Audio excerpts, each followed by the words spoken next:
जय श्री कृष्णा। अखंड ज्ञान ज्योति परिवार में आपका स्वागत है। आज हम जो आपको जानकारी देंगे ये है विजया एकादशी व्रत कथा के विषय में। देखिए, फागुन मास के कृष्ण पक्ष की एकादशी तिथि को ही विजया एकादशी का व्रत रखा जाता है और इसी दिन को विजया एकादशी व्रत के नाम से भी जाना जाता है। इस दिन व्रत रखते हुए भगवान विष्णु की पूजा की जानी चाहिए और विजया एकादशी व्रत कथा का पाठ करें। पाठ ना कर पाए तो उस कथा को सुनने अवश्य श्रवण करें। और यदि आप अपने किसी भी कार्य में सफलता प्राप्त करना चाहते हैं, लाख प्रयासों के बावजूद भी आपको किसी भी कार्य में सफलता ना प्राप्त हो रही हो, तो आप इस विजया एकादशी व्रत कथा को अवश्य ही पढ़ें और सुनें। तो आइए जानते हैं यह विजया एकादशी व्रत कथा क्या है।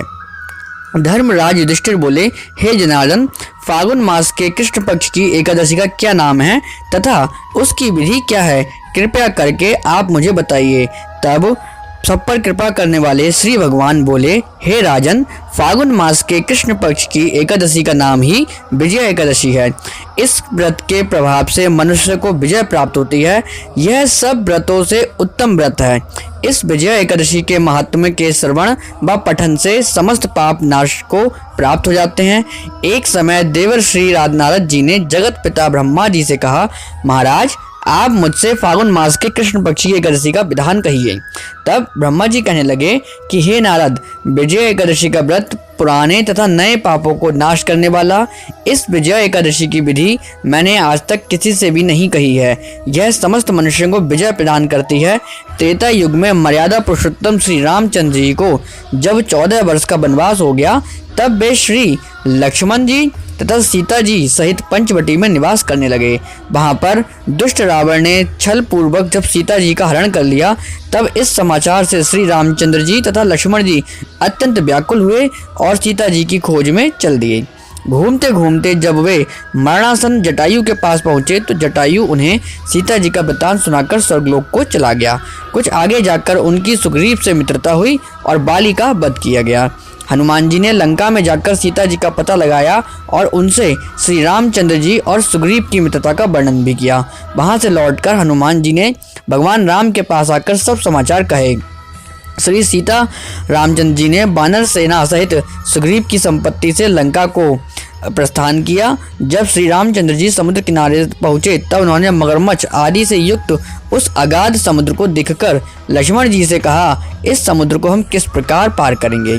तब श्री लक्ष्मण जी ने कहा, हे पुराण पुरुषोत्तम, हे मर्यादा पुरुषोत्तम, आप तो आदि पुरुष हैं, सब कुछ जानते हैं। यहाँ से आधा योजन दूरी पर कुमारी द्वीप में बगदालभ्य नाम के एक मुनि रहते हैं।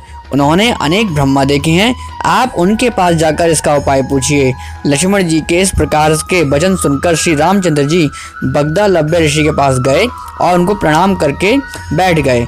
मुनि ने भी उनको मनुष्य रूप धारण किए हुए पुराण पुरुषोत्तम समझकर उनसे पूछा कि हे राम, आपका आना कैसा हुआ। रामचंद्र जी कहने लगे कि हे ऋषि, मैं अपनी सेना सहित यहाँ आया हूँ और राक्षसों को जीतने के लिए लंका जा रहा हूँ।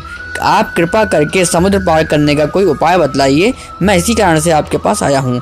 तब बगदालभ्य ऋषि बोले कि हे राम, फागुन मास के कृष्ण पक्ष की एकादशी का उत्तम व्रत करने से निश्चित ही आपको विजय प्राप्त होगी, साथ ही आप समुद्र भी अवश्य पार कर लेंगे। इस व्रत की विधि यही है कि दशमी के दिन स्वर्ण, चांदी, तांबा या मिट्टी का एक घड़ा बना लें। उस घड़े को जल से भरकर तथा 5 पल्लव यानी कि पत्ते रखकर वेदिका स्थापित करें। उस घड़े के नीचे सतनाजा और ऊपर जौ रख लें। उस पर श्री नारायण भगवान की स्वर्ण की मूर्ति है, जो भी मूर्ति आप पर हो उसको स्थापित कर लें। एकादशी के दिन स्नान आदि से निवृत्त होकर धूप, दीप, नैवेद्य, नारियल आदि से भगवान की पूजा कर लें। तत्पश्चात घड़े के सामने बैठकर दिन व्यतीत करें और रात्रि को भी उसी प्रकार बैठे रहकर जागरण करें। द्वादशी के दिन नित्य नियम से निवृत्त होकर उस घड़े को ब्राह्मण को दे दें। हे राम, यदि तुम भी इस व्रत को सेनापतियों सहित करोगे तो तुम्हारी विजय अवश्य होगी।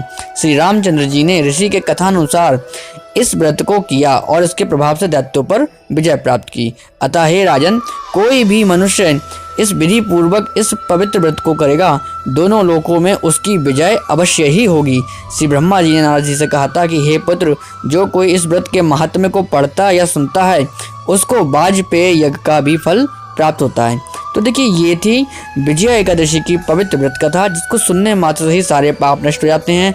और प्रभु श्री राम ने भी इसी व्रत को करके ही लंका पर विजय प्राप्त की थी। तो हम आशा करते हैं कि आपको यह व्रत कथा अच्छी लगी होगी, पसंद आई होगी, और आप भी अपने जीवन में इस व्रत कथा को पढ़ करके विजय को प्राप्त करेंगे। जय श्री कृष्णा।